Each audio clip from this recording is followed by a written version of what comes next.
Hello and welcome to another episode of Talking Politics. We are taping a late episode. This is on a Monday after the blockbuster Sunday of counting days for polls in the states of Rajasthan, Madhya Pradesh, Chhattisgarh and Telangana.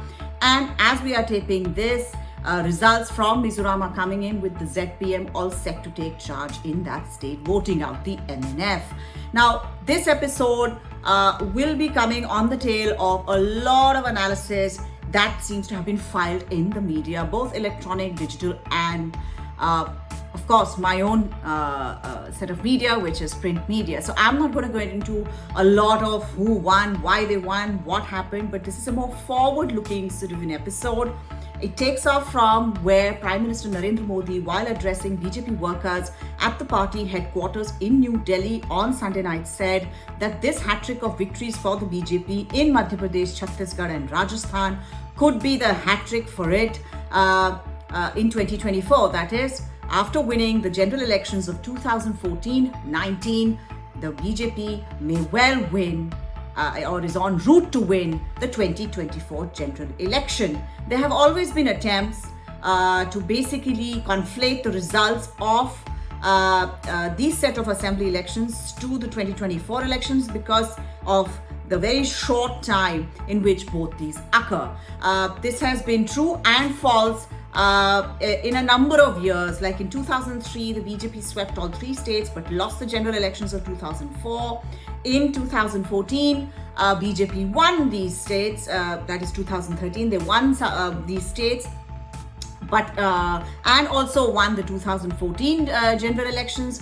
But in 2018, the BJP lost all these three states but won the general elections of 2019. So I'm not going to get into all of that, but I do believe that many of the lessons, many of the ideas that the BJP test drove in these elections will find a way in its election campaign for 2024. And for that reason, and a look at the results in a kind of a different way of these elections is extremely important.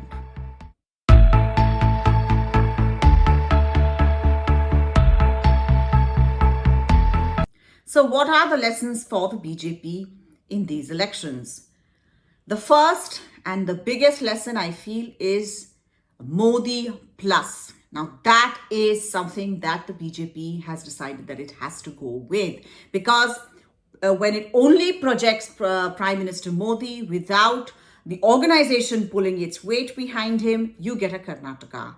Or if you listen to the organization saying that, look, let's play around with our caste equations, let's play, take out some personal acrimony in terms of candidate selection, nothing will happen because Mr. Modi is there at the top, he will take us across, you get a Karnataka. So therefore, in these elections, BJP was very clear. Yes, Prime Minister Modi, his guarantee, his record of governance, his record of delivery on welfare programs was extremely important to take the BJP forward, but it had to be married with the organization pulling in one direction. So there was a lot of anti-incumbency against senior leaders of the party in these states. Not so much in Chhattisgarh because there was no big leader who was dominating proceedings over there, but certainly in Madhya Pradesh and in Rajasthan. So what did the BJP do? It basically asked many of its senior MPs, many of whom were part of the coterie that was creating a lot of noise about that dominant leader in that state, to basically hit the ground and said that, okay, if you're such a big leader, why don't you go and prove it? Get us your seat and the neighboring seats that you can influence, especially the assembly segments that fall in the purview of your Lok Sabha seat. So you had 7 MPs, including 3 union ministers in Madhya Pradesh in the fray, and the same number in Rajasthan. On the other hand, and of course, if the seats come, it's always to the betterment of the party. If the seats do not turn up, then you have not harmed hugely your main leader in that party. The central leadership of the party is not seen as somebody who's humiliating that main leader. And also proving a point to these MPs and other leaders that whatever you say is not borne out on the ground. And please don't come to us later for a Lok Sabha ticket. So it frees up all those Lok Sabha seats as well for younger, fresher candidates without any baggage to get those seats and possibly win those seats again for the BJP. So this was a lot of thought that went into that particular aspect of the BJP's strategy. There was a lot of rebellion, of course, and I have written stories in the Hindu during the course of this campaign, talking about the efforts put in, especially by Union Home Minister Amit Shah, in quelling internal rebellion in both Madhya Pradesh and Rajasthan, especially in Madhya Pradesh. I will try and put that story in the show notes once this video is out. So you have Modi Plus organization and the Modi aura of governance, security, toughness on law and order, and especially on the last mile delivery of welfare programs helped the BJP trounce the Congress. The other big thing which I found was across the board support for the BJP from women, the scheduled castes, scheduled tribes, and the OBCs. This is a big thing. In fact, women outvoted men in both the states of Rajasthan and Madhya Pradesh, especially in Madhya Pradesh, where the party's main campaign plank was the Ladli Behna income support scheme for women program. This was a big leg up for the party. They really gained from this situation. They got a lot of support from the tribal communities, which traditionally went with the Congress. It could be, of course, the election of the first tribal woman president of India, Mrs. Draupadi Murmu. Also, a lot of other outreach programs that the BJP had done centrally and in the state governments for tribal communities. And EBCs, MBCs have also voted in large numbers for the BJP. Some people also say that this was a direct sort of consequence of the Congress party's push for a caste-based survey across the country and more representation for the OBCs. So this was also a part of the backlash, especially in Chhattisgarh, where the Congress had an OBC leadership and was pushing a lot on the OBC plank. This was also seen as a backlash against this OBC push in those states. But OBC communities themselves, especially the non-dominant OBCs, voted in large numbers for the BJP. Out of around 67 seats, BJP in Madhya Pradesh, BJP won around 49 seats where OBC communities are said to be dominant. So BJP has comprehensively proved that the Bihar survey and its effects do not have an effect on the Hindi states of Rajasthan, Madhya Pradesh and Chhattisgarh. This is a message for the Congress. They may have to go back to the drawing board and rethink this entire issue, because throughout the campaign, Prime Minister Modi also kept saying that for him, poverty was the biggest caste. Women, farmers, youth and the poor were the four big castes that he recognized. He gave a larger message for society and he and the BJP painted the Congress as somebody who wanted only sectional interests to grow. So it is, of course, a lot more complicated than what I am saying, but the numbers as they were, let me just put it out for you. Well, BJP won 17 out of 29 seats reserved for tribals in Chhattisgarh, 27 out of 47 in Madhya Pradesh, 13 out of 25 in Rajasthan. Among seats reserved for the scheduled castes, BJP won 4 out of 10 in Chhattisgarh, 27 out of 35 in Madhya Pradesh, and 21 out of 33 in Rajasthan. Numbers do tell a lot. So it seems as though the BJP really does not have to come up with something to combat the Congress's OBC pitch. It seems the electorate of Rajasthan, Madhya Pradesh and Chhattisgarh, especially the Hindi belt and North India, seem to have given that answer to the Congress.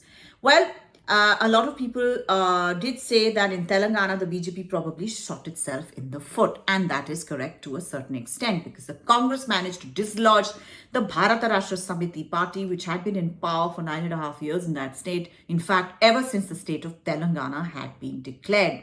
So, but it did win 8 seats in Telangana, which is 7 more than it did in 2008, and its vote share jumped considerably in these elections, which is again very good news for the party, because a lot of narrative has set out that BJP is just a northern party and has no traction in the south, which is of course technically not correct. The BJP has been a ruling party in Karnataka, at least in the past. It is part of the NDA alliance in Puducherry, and in Telangana as well. It has 4 MPs and did quite well in the Hyderabad municipal corporation elections. And therefore, the party also looks at Telangana as a second gateway to the south for itself, other than Karnataka. Now, there were aspersions.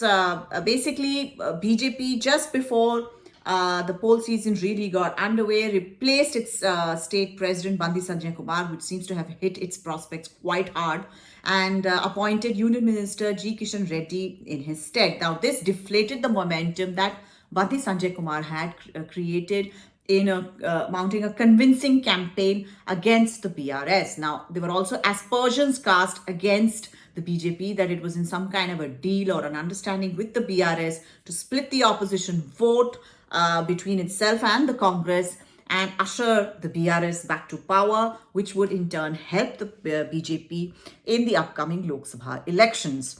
Now, that this kind of an idea had set into place became quite apparent early on in the campaign, and the BJP did execute some dexterous moves, some mid-course correction to its strategies. And basically, Prime Minister Narendra Modi's speech at a rally where he said that, the BRS wanted to join the NDA, but he himself was not in favor of somebody who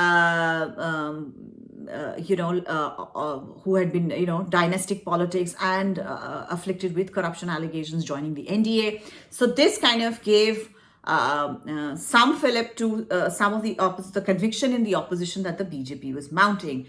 He also declared the setting up of a turmeric board in Nizamabad, which helped the party do well in that district. And also because it was a long-term sort of a demand in that area.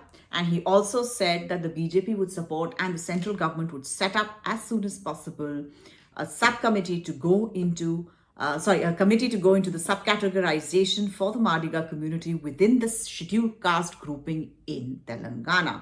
Now that BJP is hoping will help it execute a triple M strategy in that state come the general elections of 2024, which is Munnar Kapu, Mudiraju and the Madiga community. These 3 communities, backward classes, EBCs and the scheduled caste, they want that particular bulwark of caste equations to back them in the 2024 general elections. So all of these things came out of this particular campaign cycle for the BJP in these elections. Now, for the Congress, I'm sure you've heard a lot of things. Success has many fathers, failure is an orphan.